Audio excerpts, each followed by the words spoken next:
शाही broadcasting.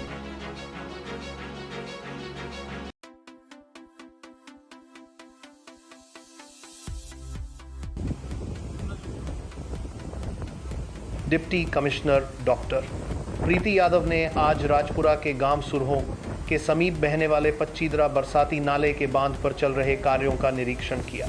हाल ही में बांध को हुई क्षति के चलते उसकी मजबूती के कार्य को प्राथमिकता के आधार पर तत्काल आरंभ किया गया है। निरीक्षण के दौरान डॉक्टर यादव ने कहा कि जिला प्रशासन पूर्णतः सतर्क है तथा नदियों के जल प्रवाह पर निरंतर निगरानी रखी जा रही है। उन्होंने यह भी बताया कि प्रशासनिक टीमें लगातार क्षेत्र में सक्रिय रहकर स्थिति पर नियंत्रण बनाए हुए हैं। साथ ही उन्होंने स्थानीय नागरिकों से सहयोग बनाए रखने की अपील की।